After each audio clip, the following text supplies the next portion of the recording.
Science Report by Christopher. Hi, I'm Christopher Weiss, and I'm bringing you the weather for August 3rd, 2009. As you can see, the Maritime Polar Air Mass, which is located right around here, is bringing warm weather to America. For example, if you look at New York, you can see that it is 70 to 80 degrees, which is pretty warm. And another one is Maritime Tropical, which is located right around here, and that is also bringing warm weather. For example, if you take Florida, it is 90 to 100 degrees.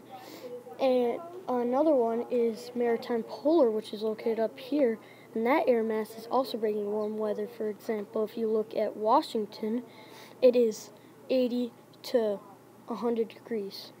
And if we look at our other map, the air mass that is, if we look over here, the air mass that is Maritime Polar, which is located here again, is bringing cooler weather. As you can see, it is in New York, it's around 50 to 70 degrees, 60 degrees. That's pretty cold.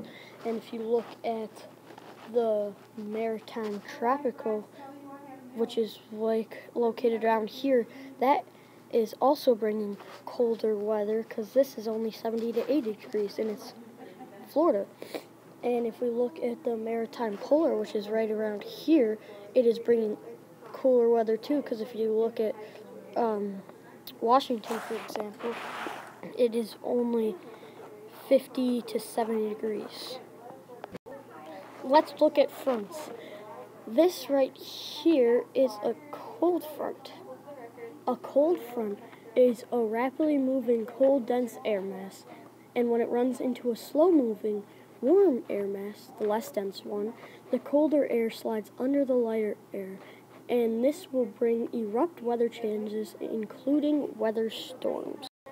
And right here, this is a warm front. If it is warm or if it is warm and humid, light rain or snow accompanies. If the warm air is dry, scattered clouds form and warm fronts move slowly, making the rain and clouds last for several days. Now if we look right next to it, this is an occluded front right here, the purple one. And this is the most complex weather situation that could occur. During this, a warm air mass is trapped between two cooler air masses.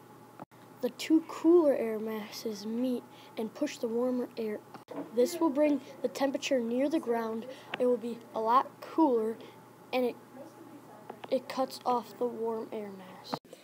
Now let's look at high and low pressure. As you can see, in Arizona and New Mexico, there is a high pressure area. That means there is cooler air in the air, and it's coming down on the earth, so it will bring cooler weather. But as you can see in Upper Canada, there is a low pressure. That means that that there's warm air and it is swirling up, and that will bring rain but warmer weather. And that's the same thing for off the coast of Florida.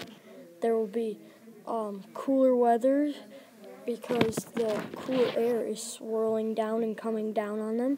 And in Canada, again, there's low pressure near the Hudson Bay, and that, of course, means the warm air is swirling up, and it will bring rain and warmer temperatures.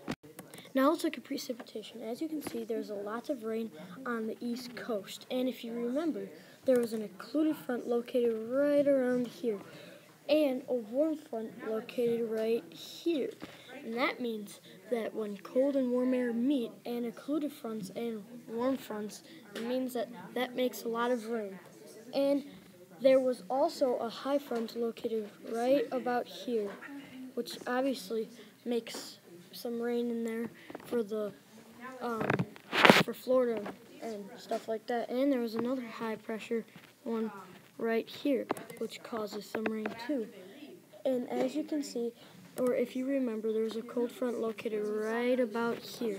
And a cold front, as you can see, brings some rain. Thanks for watching my weather forecast.